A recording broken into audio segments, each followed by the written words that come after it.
Hello and welcome to The Big Picture. Today we are looking at the media scenario in this country. Last week there was a big bang of sorts when we read in the newspapers and heard on television the major investments of Reliance Industries into a major television network, TV18. This is only the latest, but this is the biggest which has happened in Indian media scene.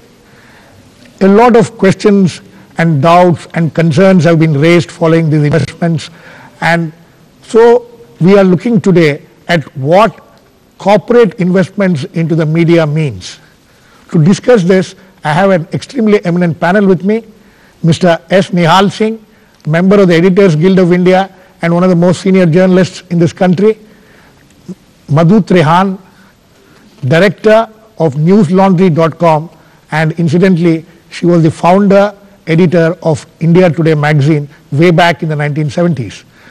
And Mr. Dilip Cherian of the Corporate Voice, one of the keen media watchers in this country, and also Sevanthi Nainan, a media critic who has been a very effective voice talking about the media scene in this country. Welcome to all of you. Let me first go to Mr. Nihal Singh. Mr. Singh, when you read about these investments in the newspaper and heard about it, what was your first feeling? Well, my first reaction was that I think it was time for India to have a really good anti-monopoly law for media, which is the norm in all democratic countries in the world, yes, including the most advanced. And I think we need that kind of a law. Okay. Madhu? You have been, you have been in many media organizations. I mean, you have started many media organizations. You think these kind of investments have become inevitable? Well, since it's happened, it's become inevitable, but I would say that it need not have happened if, one, the government was more alert, and two, the other corporates, their competitors, were more alert. So democracy is not a free ride. Everybody has to be working on it. And if their competitors were alert and aware, especially knowing that the Mukesh Ambani is rolling out the broadband and what content he requires for that broadband, they should have been able to anticipate such things, especially knowing if they're in the market and in the business, they should have known which companies are in trouble, are in the red, and naturally Mukesh Ambani would be looking for it. Madhu, so the government was asleep, the competitors were asleep. No, Madhu, how would it have mattered if the competitors were aware of it? Well, they could have manipulated their competition into place. There would have been something that they could have done in order to compete for the same things. It wouldn't have been one person. So your concern is not actually the investments, your concern is what will happen to the competitors. No. My concern is that one person owns much too much. Already policy is being decided by corporates. All kinds of policy, telecom policy, industrial policy, even everything is being decided as has come out in the 3G tapes. Right. That so much is being influenced by the corporates of policy which affects all of us, of which we have no say, but lobbyists do. And in this sense, I think it's very dangerous for one company to be owning that much of not only oil, but the media. So of all the crucial businesses that Mukesh Ambani owns, the problem is that not only is it dangerous that he's deciding what policy will be decided, as you know has happened in the past. Right. Now, whether we can even talk about it or criticize it, right, or expose it, right, that is in danger. Dilip, will this lead to some kind of an oligopoly in the media? Globally, the problem is that we've seen what happens when big capital enters. That is exactly what we are about to replicate for ourselves. Right. My anxiety is that oligopolistic tendencies are visible in global media today. Right. So whether it's a Berlusconi, whether it's the name that dare not be mentioned, Murdoch, the fact is that all of these players exercise a humongous influence not on media but on politics. Right. Now what we are talking about is, are we headed down the same road? The answer is, at this point of time, we seem to be. And is it good? The universal answer seems to be from the voice of the customer, the ordinary viewer. The consumer of news, as it Right. were, is this isn't good, not because it affects the quality of news, but it affects the quality of politics. So Right. that's the question. Okay. Sevanthi, coming to you. Sevanthi, you heard what the panelists in the studio have said. You have been a media critic. You have had your share of problems when you have written about these things. The latest, I don't know whether you like to mention, but anyway, this kind of investments of major corporate houses in the media, how do you see it, and where do you think it will all lead to? Well, at one level, there's just this very basic fundamental problem that you need a watchdog for certain sectors in society, and you can't have the same sectors owning the watchdog. Right. The other issue is when there are a number of news outlets owned by big media, by a big corporate. I think we're getting to a stage where we are going to see more and more self-censorship in reporting. If the corporate sector is an important sector in this country, then we need independent voices reporting on it. If the most powerful channels are owned by the same, then it's a problem. Not the kind of self-censorship which we all talk about.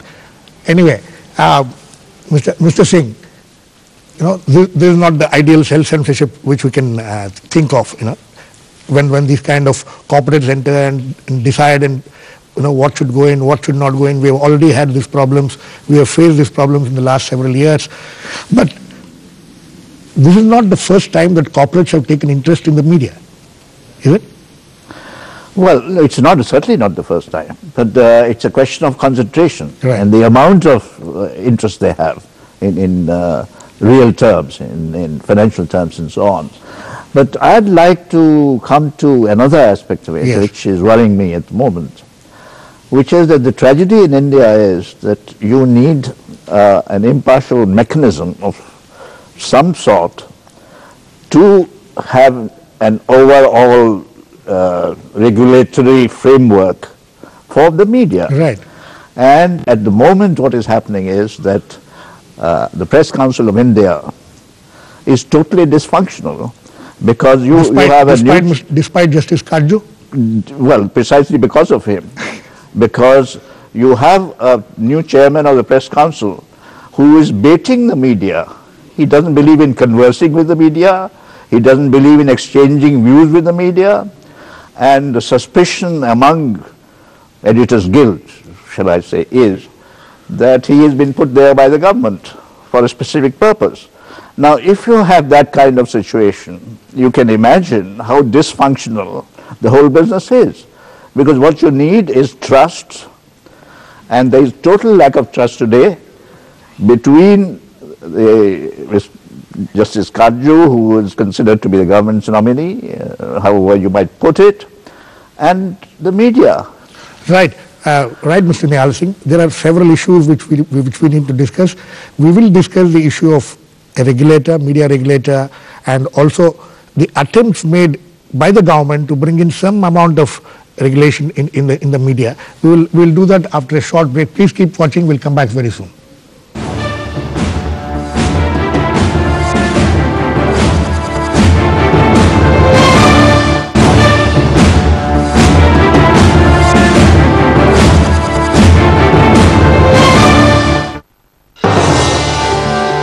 Do you think it's possible that some kind of a favor was being done by Chidambaram? Today you are tilting at windmills in every comma, every full stop. Every time you sneeze, there is the demand for resignation. I expect this bill to be passed. I cannot tell you whether it will be passed this session or early next month. To the point on Rajya Sabha television.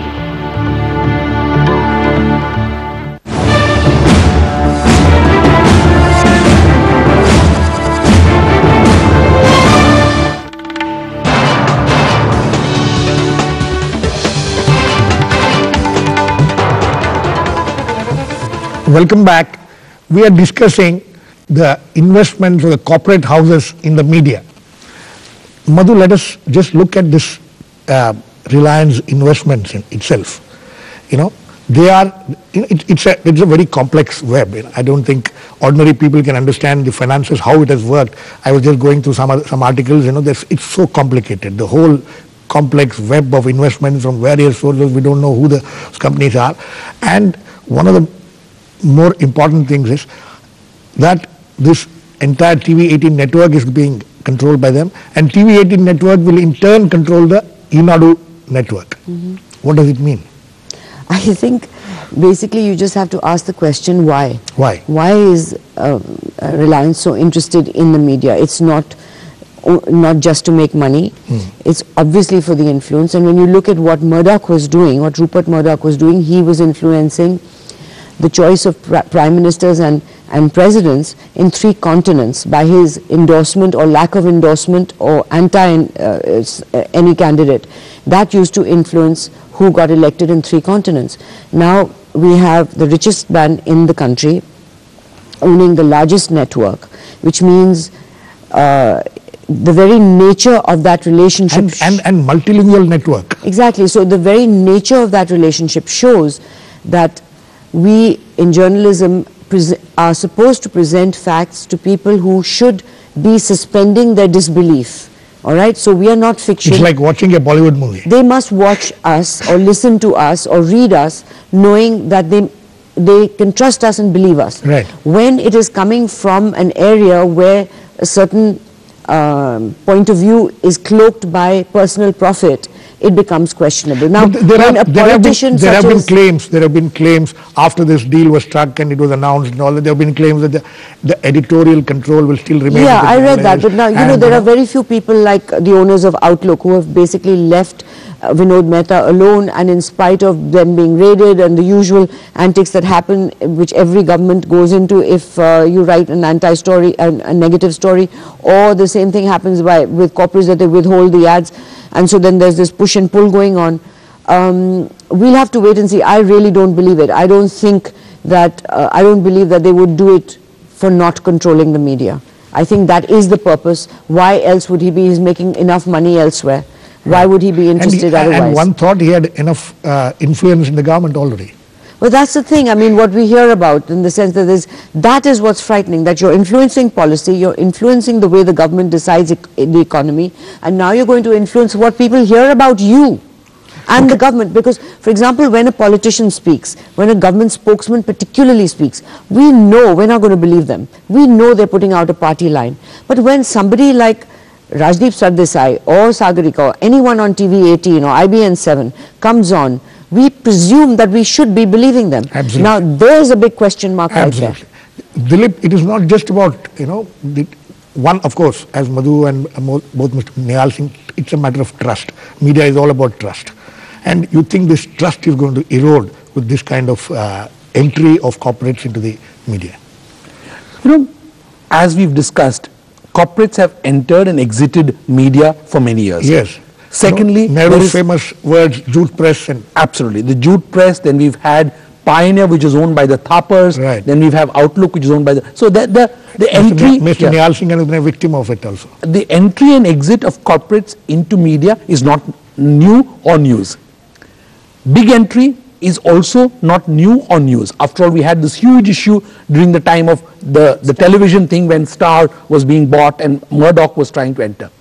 Now, in some senses, what has happened in this case is a distinction between foreign investment and domestic investment. Right. That's one big issue. Right. The second big issue is that because of the 4G, you also have the same business group owning the pipe, which will bring media to you and me in the next generation. We don't know what 4G actually means. It means essentially that you have a very big pipe which will bring stuff to you as well as to Mr. Villager in Nungambakam or in Coimbatore or in Tirunelveli. Okay, so it's essentially that.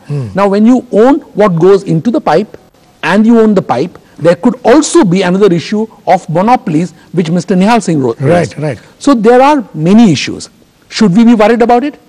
Should the new owner be worried about it? In fact, if I were the owner, I would say I should set up a publicly visible trust which ensures that it has ombudsmanship of this ownership. Otherwise, there will be issues and they'll come up today or tomorrow, even for the owner it will get problem. Right. And on the other hand, if I may interrupt, see, there are organizations who were intrinsically journalistic to start with, say 50 years ago, 60 years ago, and they have become increasingly corporatized, and they are selling editorial space, and they're doing the worst kind of things which are unethical, which are not good. So there is pure journalistic enterprises who have become selling of whatever. They're selling, so you know, what is the difference? We again do not believe those papers, but 90% of the people who read that do not know that these are planted stories or sold space. No, let me go to Sevanthi.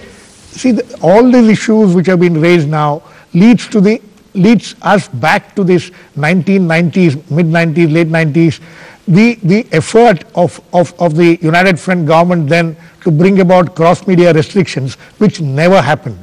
You think there needs to be a very serious debate about, you know, bringing back cross-media restriction, at least a major debate on that? I think basically you need a media regulator now to look at all ownership. You know, right now because of Network 18 and the Mukesh Ambani deal, you are stuck on corporate ownership, but this country has also seen growing political ownership of the media. Right. I think what we need is a regulator who looks at ownership, a regulator who looks at content, and cross-media is one of those aspects. But there has to be transparency because you have ownership and you have investors. And we don't know right now in the unlisted companies who the investors are.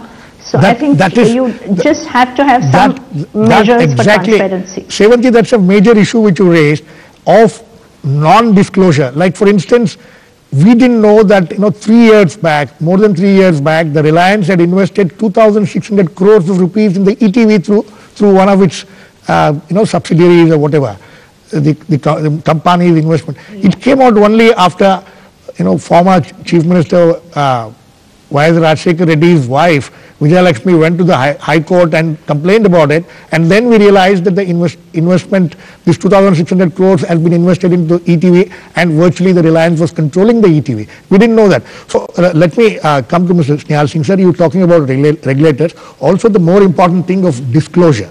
We don't have any disclosure clauses. Who owns which media? Who is, you know, operating through whom? We have no idea. No, that of course is absolutely essential. I would agree with you 100% that we should have a transparent ownership pattern and that it should be disclosed and made public. Yes. But there again, I think I would come back to the regulator business, because what kind of regulator are we going to have? Sorry? Who is credible to the media and to the public? Right.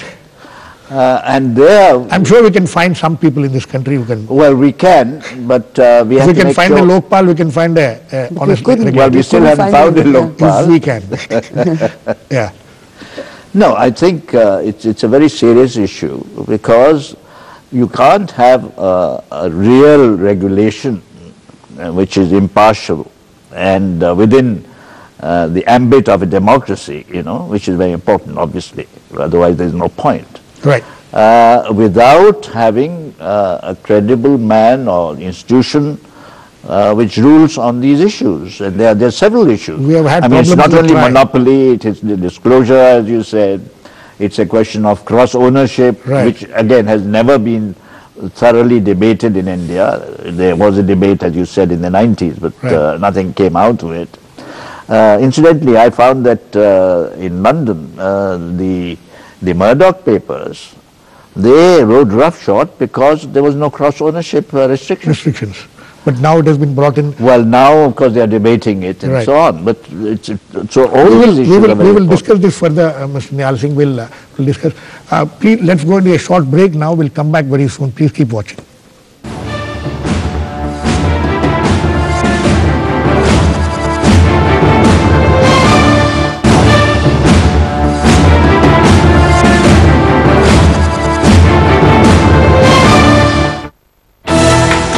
ये हमको समझना बहुत जरूरी है कि counterfeit और नकली एक दो अलग अलग टर्म है। हकीकत यह है नकली दवाइयाँ है। मेरे पास तो लेटर है, उसमें उन्होंने लिखित में कहा कि हमारी ऐसी कोई स्टडी नहीं है। ये मान लेना चाहिए कि एक आंख, एक कान और एक किडनी से हमें जिंदगी निकालनी पड़ेगी। हमने WHO से पूछा कि आपने कहां से लाए ये आंकड़े। देखिए सरोकार सिर्फ राज्यसभा टीवी पर।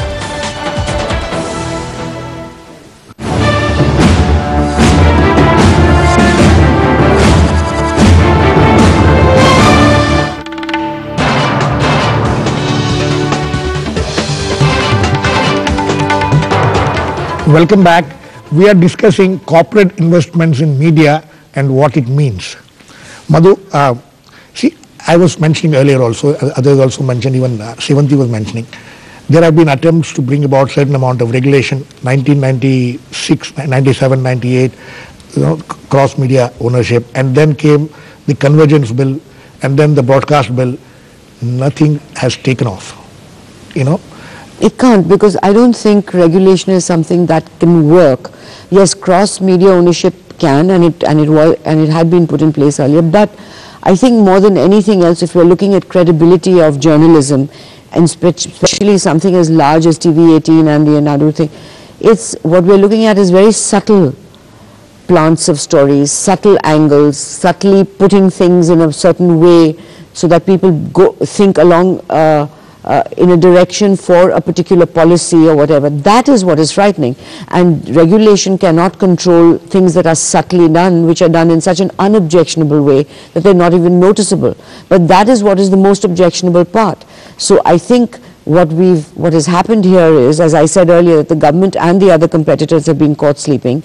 Mukesh Ambani is going to romp home, owning all the broadband, owning most of the content that is going to push out to people the fastest and the cheapest.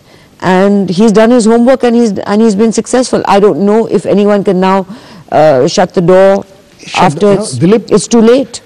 Has the horses already bolted? Have we reached the stage where we cannot, do anything about it? I think there is room for concern. There's room for, as you said, elements of self-regulation, all of that.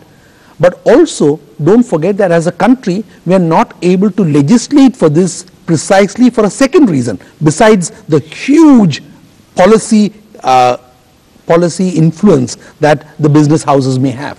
There's also the fact that when you bring this legislation up, the other group that is affected is the group that Sevanti referred to, politicians who own media houses of their own.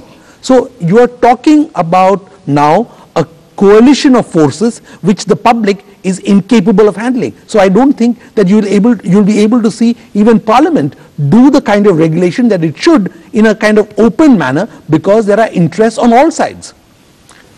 Sevanti, what the voices which we are hearing from all the panelists here, it seems really alarming. Do you think that at this point of time, when, as Madhu was saying, that he has already, Mukesh Ambani has done his homework, more and more probably more and more corporates may start getting interested in similar deals with other television channels. Print is yet to be affected in the way the television has been affected. Do you see this happening to the print also in the coming days?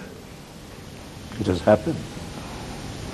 No, I think we have to stop getting hysterical, because the fact is that the print media is not got the same thing happening there. What you're seeing is, particularly in television, because of the inherent unviability which a lot of TV networks are going through because of excessive competition and carriage fees and all sorts of other problems. Print actually began with big corporate, and gradually a lot of those families no longer have links with big industry. With the Birlas are down to one company owned by this lady. The Times of India is not linked anymore to other big corporate companies, other industries. So in print, the opposite has happened, actually. And I don't think we need to get hysterical about print, because I think that's fine. Okay.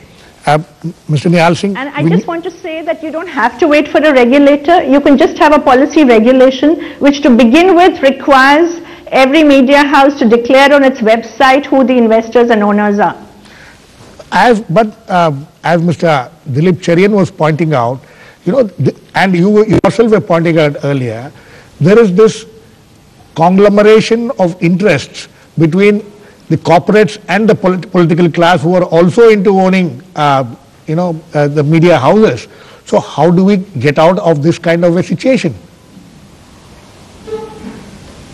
But I think parliamentarians have to ask themselves, because, a lot of them own media houses now. Right. Okay. And, Yeah, Mr. Singh, so where are we heading? And where do we put brakes on this? Is it possible for this country at this point of time to recover the lost ground, which, as Dilip was earlier pointing out, the ordinary people, the consumer, seems to have no say in anything what is happening? No, I think the first thing is, of course, it's a long haul and it's going to take time and so on. But at least we can make the public aware of the problems. And we can begin by that, that there is a problem or there are problems and we need to resolve those problems. As I said, unfortunately the Press Council of India has ruled itself out, in my view. How do you view the role of Editors Guild at this point of time? No, the Editors Guild obviously is, for instance, we are going to discuss this very issue in the Editors Guild, which is an important thing, and to put our own house in order, because we have failings, nobody denies that. I think we have to be more vigorous in trying to redeem the failings we have. Right. Madhu and Dilip, just last words, quickly. I think the only hope is that if people, if we journalists educate readers as in a way of Consumers Watch, which there are organizations that do. There's Sans Serif, WordPress, there's Shivanti's Hoot.org. There are organizations that if we can educate the reader, the consumer, on how to consume the news and say, okay, now we know that this is owned by this corporate house, so read it with that color. Absolutely. Dilip, last word. I think that the future lies with the consumer and with alternate forms of media besides the ones that she's talking about, the watchdogs. Today there are global platforms available, and actually almost every consumer becomes a news organization himself, and that's going to be a great whistleblower for this industry. Absolutely. So at the end of the discussion, it's evident that this is a matter of very, very serious concern. We need to keep this debate going. This country needs to understand what it means when major big corporate houses get into media. Anyway, this is not a debate which should end very soon. Thanks to all my guests, Sevanti Nainan, Mr. Nihal Singh, Madhu Trehan and Dilip Cherian. Please keep watching. We'll come back with another issue on The Big Picture.